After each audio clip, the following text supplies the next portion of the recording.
Recording in progress. اس وجہ سے late ہو گئے. چلے بسم اللہ الرحمن الرحیم. عن عبد الله بن مسعود رضي الله تعالى عنه قال قال النبي صلى الله عليه وسلم لا حسد إلا في اثنتين رجل آتاه الله مالا فسلته على هلكته في الحق ورجل آتاه الله الحكمة فهو يقضي بها ويعلمها. حضرت عبداللہ بن مسعود رضی اللہ عنہ فرماتے ہیں کہ نبی اکرم صلی اللہ علیہ وسلم نے ارشاد فرمایا کہ حسد دو شخصوں کے علاوہ کسی میں جائز نہیں ہے. یہاں مجازن حسد کا لفظ بولا ہے، لیکن یہاں غیبتہ مراد ہے. غیبتہ غین با طا آپ نے پڑھا ہوگا. غیبتہ کہتے ہیں کہ کسی کے پاس کوئی نعمت یا چیز دے کر اپنے پاس حاصل ہونے کی تمنا کرنا. اور حسد یہ ہے کہ حسد میں جب کسی کی نعمت کو دیکھے تو جل جائے اور تمنا یہ کرے کہ کاش کہ اس کے پاس یہ نعمت نہ رہے، اپنے کو ملے یا نہ ملے. اس وجہ سے حسد حرام ہے اور غیبت جائز ہے. تو یہاں لا حسد الا فی اثنتین، یہ حسد نہیں ہے مگر دو شخصوں میں. مقصد یہ ہے کہ یہاں غیبت کے معنی میں ہے، اور یہ ہے کہ بھئی غیبت کا مقصد رشک کرنا، بھئی کاش کہ یہ چیز مجھے بھی مل جائے. جیسے مولوی حسین شبیر صاحب نے جو ہے وہ وہاں پڑھا ہے اپنا جامعۃ الحسنین میں، اور عربی مسئلہ ایسے بولتے ہیں جیسے اردو بولتے ہیں. اب کوئی آدمی کہ کاش کہ میں بھی ایسی عربی بولنے والا بن جاؤں، مجھے بھی ایسی عربی آ جائے. یہ تو غیبت ہے، یہ جائز ہے، اچھے کاموں میں کرنا چاہیے.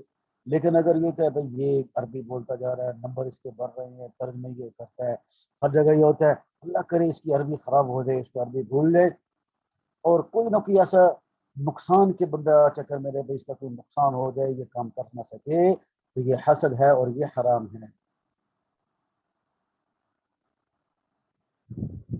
تو فرمایا حسد یعنی غیبت دو شخصوں کے علاوہ کسی میں جائز نہیں. ایک وہ شخص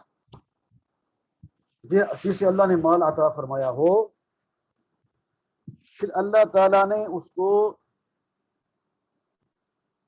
حق میں اس مال کے خرچ کرنے کی توفیق عطا فرمائی ہو.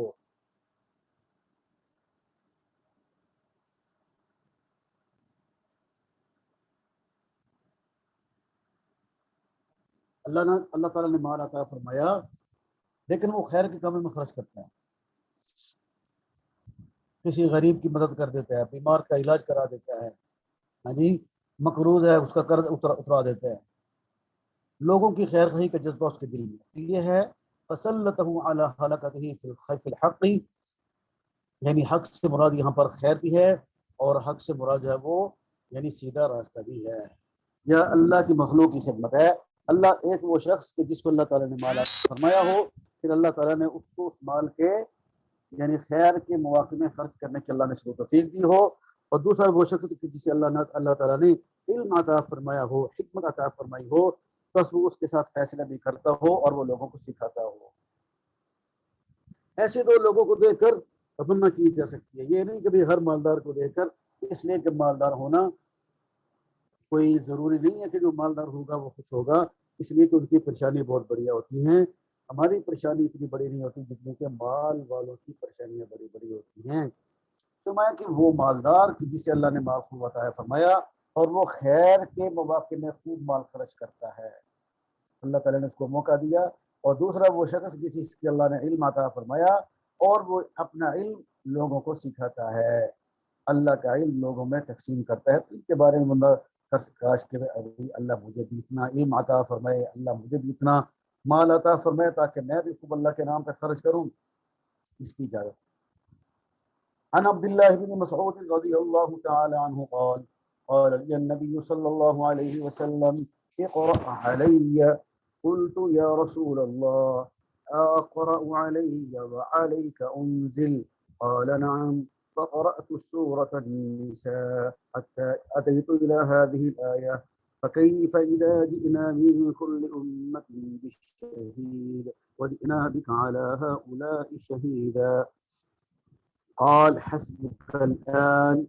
فالتفت إليه فإذا عيناه تذرفان اللہ اکبر۔ حضرت عبداللہ ابن مسعود رضی اللہ عنہ فرماتے ہیں کہ نبی اکرم صلی اللہ علیہ وسلم نے مجھ سے فرمایا اقرأ علیہ، مجھے قرآن پڑھ کے سناؤ، مجھے قرآن سناؤ۔ میں نے عرض کی یا رسول اللہ کیا میں آپ کے سامنے پڑھوں، میں آپ کو پڑھ کے سناؤں؟ وعلیک انزل، آپ پر تو نازل کیا گیا ہے، میں کیسے آپ نے فرمایا ہاں تم پڑھ کے سناؤ، میرا دل چاہتا ہے کہ میں تم سے سنوں۔ عرض کرتے ہیں میں نے سورۃ النساء پڑھنی شروع کی، جب میں اس آیت پہ پہنچا فَكَيْفَ إِذَا جِئْنَا مِن كُلِّ أُمَّةٍ بِشَهِيدٍ، اس کا ترجمہ یہ ہے وہ کیسا وقت ہوگا جب ہم لائیں گے ہر جماعت میں سے ایک گواہ، وَجِئْنَا بِكَ عَلَىٰ هَٰؤُلَاءِ شَهِيدًا، اور آپ کو ان تمام گواہوں پر ہم آپ کو گواہ بنائیں گے۔ تو آپ صحابی فرماتے ہیں قال حسبک الآن، آپ نے فرمایا کافی ہے کافی ہے۔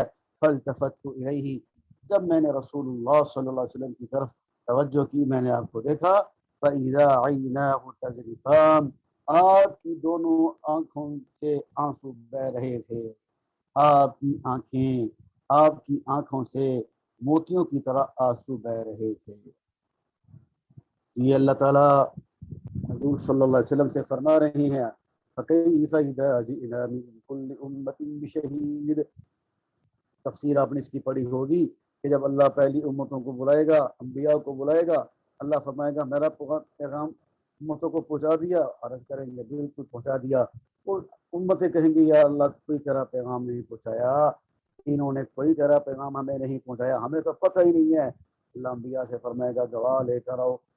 وہ گواہ کون بنے گا؟ وہ امت محمدیہ کی گواہی پیش کریں گے، امت محمدیہ ہماری گواہی دیں گے۔ وہ کہیں گے، امتیں کہیں گی یا اللہ امت محمدیہ تو پیدا بھی نہیں ہوئی تھی، گواہی کیسے دے رہی ہے؟ گواہی تو وہ دے جس نے اپنی آنکھوں سے دیکھا ہو۔ اللہ امت محمدیہ سے پوچھے گا تم بتاؤ، امت محمدیہ عرض کرے گی یا اللہ آپ نے اپنے محبوب پر کلام پاک نازل فرمایا، اپنا پیارا کلام آپ نے نازل فرمایا، اس کے اندر آپ نے یہ بات ارشاد فرمائی تھی، نبیوں نے اپنا پیغام پہنچا دیا تھا، امتوں تک اپنا کام مکمل کر دیا تھا۔ اللہ اپنے محبوب کو بلائیں گے اور فرمائیں گے کہ دیکھیں یہ یوں کہہ رہے ہیں، اور گواہ کے طور پر آپ کی امت کو پیش کیا گیا، اور آپ کی امت یہ کہہ رہی ہے، تو آپ اس کے بارے میں کیا کہتے ہیں؟ آپ فرمائیں، آپ عرض کریں گے یا اللہ بالکل میری امت صحیح کہہ رہی ہے، آپ نے قرآن پاک میں یہ فرمایا کہ نبیوں نے اللہ کا پیغام اپنے قوموں کو پہنچا دیا، اس کی طرف اشارہ ہے۔ فَكَيْفَ إِذَا جِئْنَا مِن كُلِّ أُمَّةٍ بِشَهِيدٍ وَجِئْنَا بِكَ عَلَىٰ هَٰؤُلَاءِ شَهِيدًا، ہر امت سے، ہر گروہ میں سے ہم ایک کوئی گواہ لے کر آئیں گے، جتنے بھی گواہ ہوں گے ان سب کے بارے میں گواہی رسول اللہ کی گواہی کا اعتبار ہوگا۔ آپ کی ایک گواہی کی برکت سے اللہ سب کی گواہی کو قبول فرما لے گا۔ تو ٹھیک ہے جی، آگے ہو سراجی کے سبق پڑھ لیتے ہیں۔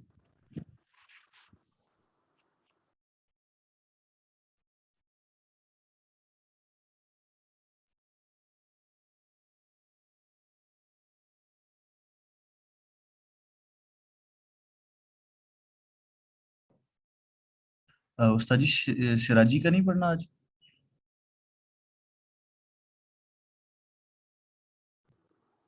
پڑھا رہا ہوں، شروع کر رہا ہوں۔ جزاک اللہ۔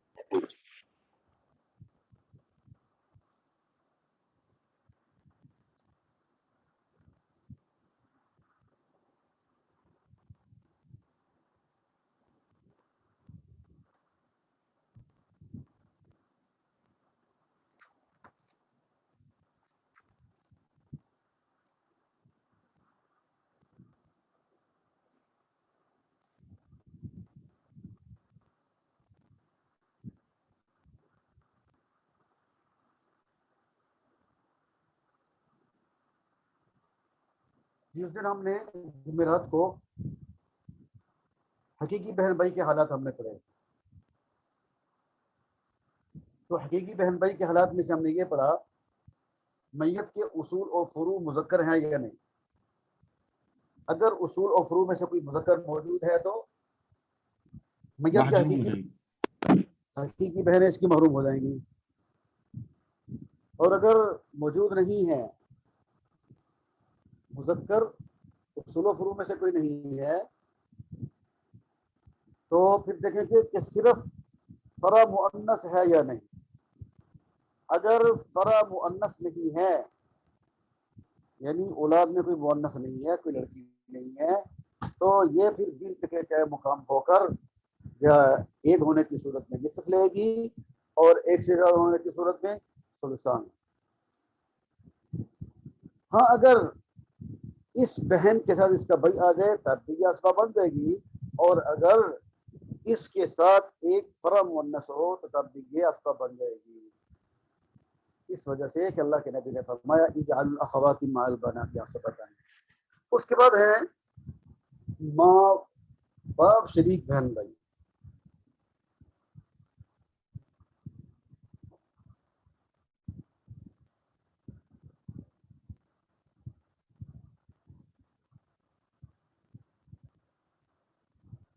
ان کو اخوات اللاتیہ بھی کہا جاتا ہے اور اخوات علیہ بھی ان کو کہا جاتا ہے یا علیہ بھی کہا جاتا ہے. ان کو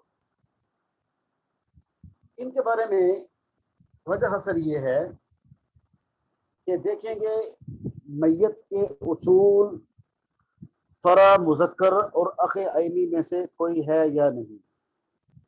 میت کے اصول فروع مذکر اور اخ عینی میں سے کوئی ہے یا نہیں. تین ہیں اصول اور فروع میں مذکر اور تیسرا اخ عینی. اگر ان میں سے کوئی ہو ٹھیک ہے اگر ان تینوں میں سے کوئی ایک ہوگا تو باپ شریک بہن بھائی جو ہیں یعنی جو باپ شریک اولاد ہے وہ محجوب ہوگی. ٹھیک ہے جی. اور اگر اصول فروع مذکر اور اخ عینی میں سے کوئی بھی نہیں باپ دادا پردادا میں سے کوئی نہیں ہے بیٹا پوتا پڑپوتا وغیرہ کوئی نہیں ہے تو پھر اس کی چار صورتیں بنیں گی. پہلی صورت یہ بنے گی فرع مؤنث اور اخت عینی. فرع مؤنث اور اخت عینی دونوں ہوں گی یا دونوں نہیں ہوں گی یعنی بیٹی اور حقیقی بہن مرنے والے کی یہ دونوں ہوں گی یا دونوں نہیں ہوں گی. یا فرع مؤنث ہوگی اخت عینی نہیں ہوگی یا اخت عینی ہوگی فرع مؤنث نہیں ہوگی. یہ گویا کہ تین وہ جو آپ نے پڑھا تھا جمع مارک خلوص کے طرف بن گئے.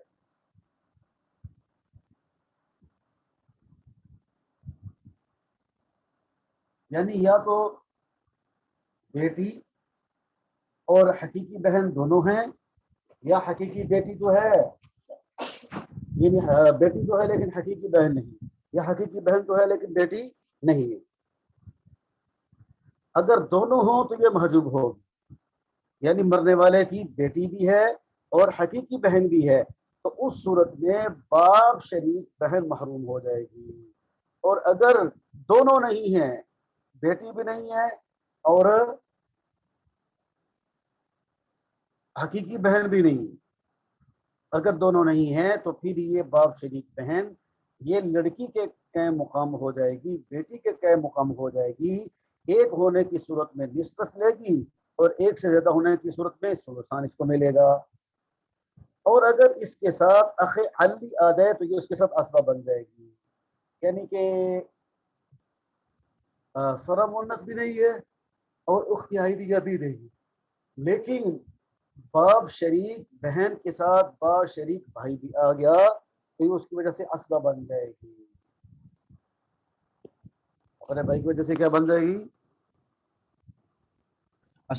اور عینی ہو فرع مؤنث نہ ہو یعنی کہ ایک آدمی مر گیا اس کی بیٹی نہیں ہے لیکن اس کی حقیقی بہن ہے تو پھر اس کی دو صورتیں ہیں وہ بہن ایک ہوگی ایک سے زیادہ ہوگی.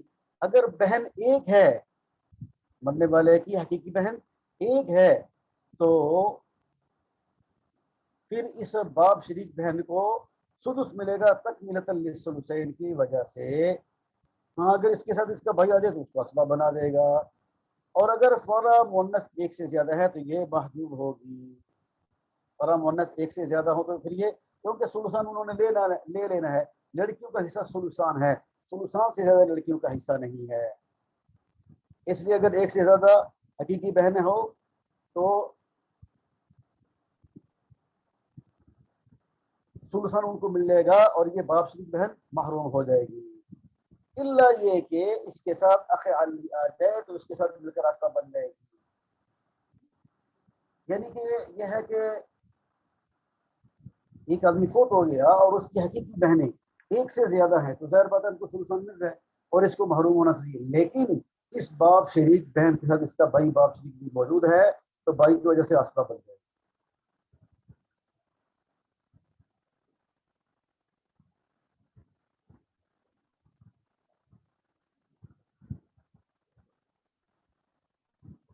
سمجھ میں آ رہی بات مولوی صاحب؟ جی استاد جی. استاد جی وہ جو پہلا فرمایا آپ نے کہ اصل کی وجہ سے بھی یہ محجوب ہو جائے گی، یعنی کہ باپ کی وجہ سے بھی محجوب ہو جائے گی.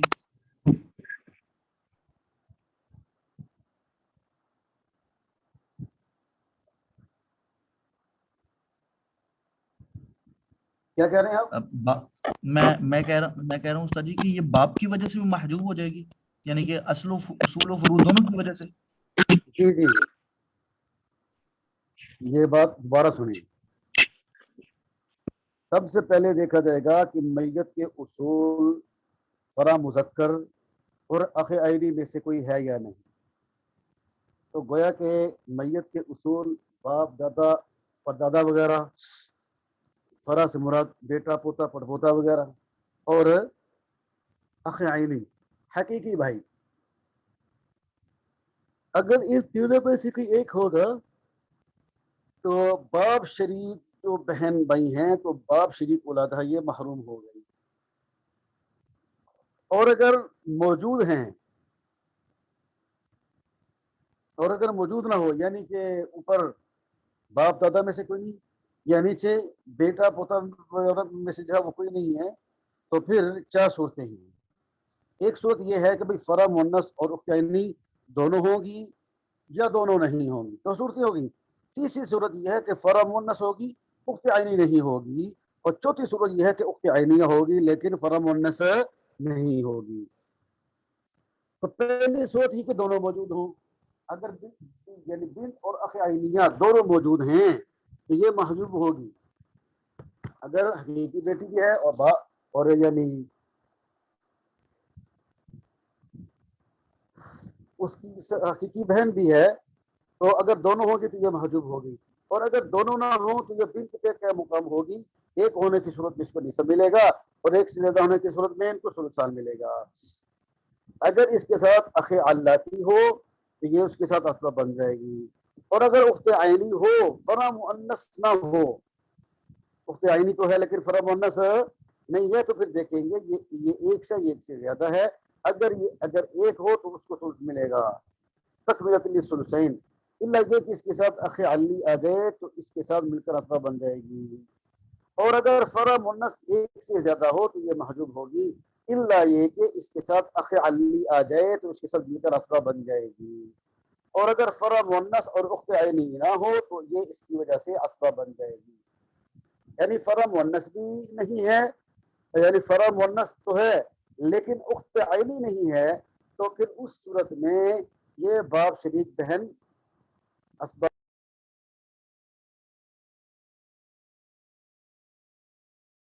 اس وجہ سے کہ اجعلوا الاخوات مع البنات عصبۃ، کہ نبی اکرم صلی اللہ علیہ وسلم نے ارشاد فرمایا کہ بہن کو بیٹی کی وجہ سے عصبہ بنا دو.